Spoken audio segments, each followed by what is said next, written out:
17 सितंबर का दिन पूरे भारत के लिए एक विशेष दिन है, क्योंकि आज के दिन जन्म लिया उस महान व्यक्तित्व ने जिसने भारत की राजनीति और जनता के जीवन में नया उजाला भर दिया। हमारे यशस्वी प्रधानमंत्री श्री नरेंद्र मोदी जी। मोदी जी ने अपने जीवन को पूरी तरह राष्ट्र सेवा के लिए समर्पित कर दिया। गुजरात के एक साधारण परिवार से निकलकर चाय बेचने वाले बालक से लेकर देश के सर्वोच्च पद तक पहुंचना, यह केवल उनकी मेहनत, ईमानदारी और राष्ट्रभक्ति की ही देन है।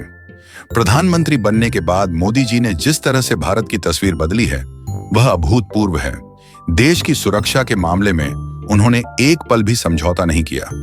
सर्जिकल स्ट्राइक और एयर स्ट्राइक के जरिए पाकिस्तान को करारा जवाब दिया और यह संदेश दिया कि भारत अब चुप रहने वाला राष्ट्र नहीं। मेक इन इंडिया और आत्मनिर्भर भारत की नीतियों ने देश को मजबूती दी। पहले जहां भारत रक्षा उपकरणों के लिए विदेशों पर निर्भर था, आज देश में ही अत्याधुनिक हथियारों का निर्माण हो रहा है। इस कदम ने युवाओं को रोजगार और उद्योगों को नया जीवन दिया। विदेश नीति में भी मोदी जी ने नया इतिहास रचा। चाहे अमेरिका हो, रूस हो, यूरोप या अरब देश, हर जगह भारत की आवाज गूंजी। मोदी जी ने दिखा दिया कि भारत किसी भी दबाव में नहीं आता और अब वैश्विक निर्णयों में भारत की भागीदारी अनिवार्य हो चुकी है। गरीबों और वंचितों के लिए उनकी योजनाएं क्रांतिकारी रही हैं।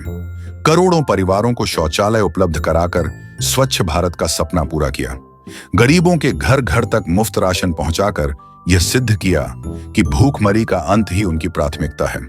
उज्ज्वला योजना के माध्यम से निर्धन महिलाओं को गैस सिलेंडर दिया, जिससे उनकी सेहत और जीवन दोनों सुरक्षित हुए।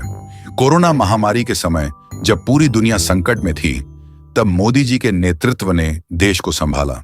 मुफ्त वैक्सीन से लेकर राहत पैकेज तक उन्होंने हर नागरिक का ख्याल रखा। आज भारत का हर नागरिक गर्व से कह सकता है कि मोदी जी के नेतृत्व में भारत तेजी से विकसित भारत बनने की ओर बढ़ रहा है।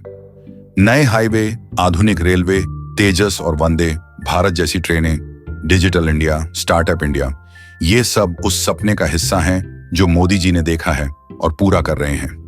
मोदी जी ने सिद्ध कर दिया है कि उनसे बेहतर प्रधानमंत्री भारत को नहीं मिल सकता। यही कारण है कि आज जन जन की आवाज है। जब तक भारत पूरी तरह विकसित न हो जाए, तब तक देश की कमान सिर्फ और सिर्फ नरेंद्र मोदी जी के हाथों में रहनी चाहिए। आज 17 सितंबर के इस पावन अवसर पर हम सभी भारतीय गर्व से कहते हैं, जन्मदिन की हार्दिक शुभकामनाएं मोदी जी। ईश्वर आपको दीर्घायु, उत्तम स्वास्थ्य और निरंतर ऊर्जा प्रदान करे, ताकि आप इसी तरह भारत माता की सेवा करते रहें और हमें गर्व का अवसर देते रहें। मोदी जी, भारत के गौरव, जनता की ताकत और विकसित भारत के निर्माता।